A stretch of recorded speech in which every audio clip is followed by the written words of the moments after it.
trying to figure out what to do with the rest of my life, I find this period to be much more unsatisfactory than all those years of caring for her. In retrospect, I just didn't find that much of a burden at all. I think that's what was so remarkable about it for me. Thank you very much for doing this, Grandpa. Well, it was very special for me, Seth, and just looking at you and answering you with your eyes looking into mine and mine into yours, it's just great. It really is. I love you, Grandpa. Thank you, Seth. I love you, too.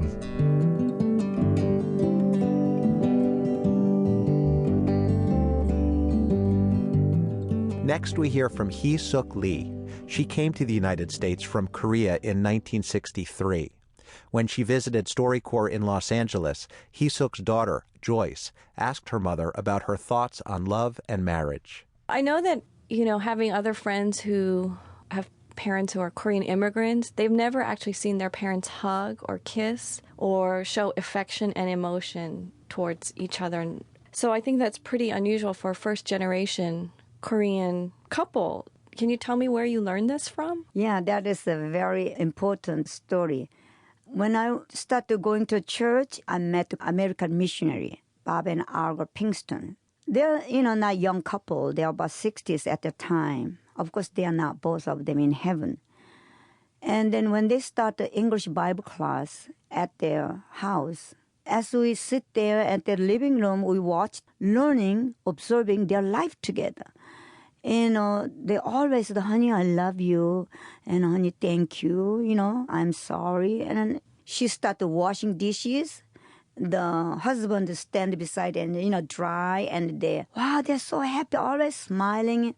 Oh, how wonderful, how happy they are. And then when I look, my mother, she served husband, my dad, like a king. And then, cook so hard, and then, I never heard Dad say thank you or I love you. Never heard that. So I decided when I get married, I want to be happy, sweet couple, like a missionary friend.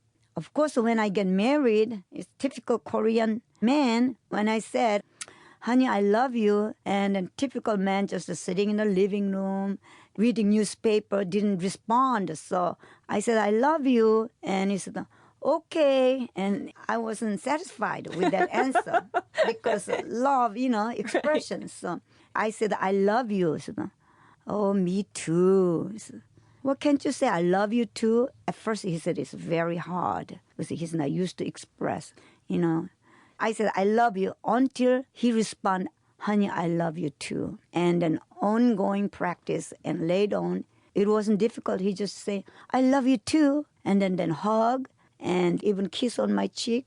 So that wasn't started from the beginning. Very sweet expression of love, appreciation, happy family. And which now we have, as you approved, right? Yes, I love it.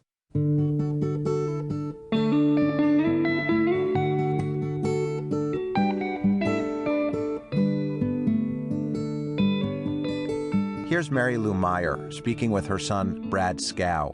31 years ago, Mary Lou was 17, a college freshman, and pregnant. She wasn't ready to be a mother, so she gave her baby, Brad, up for adoption. 20 years later, he tracked her down, and they've been close ever since. Here's an excerpt from their interview. Can you tell me about the day I was born? The doctor took you away quickly because they'd asked if I wanted to hold you. And I said no because I was afraid if I held you, I wouldn't be able to give you up. So they took you away crying, and that was all I saw. And they didn't put me in the maternity ward because they were afraid that would be too hard for me. They just put me in the women's ward.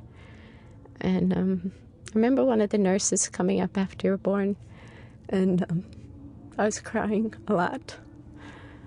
And she just came up and she just hugged me for a really long time. And she said, it's going to be okay, it just takes time. And it took, about 5 years before I stopped thinking about you every day and crying to just thinking about you every week, to the point where it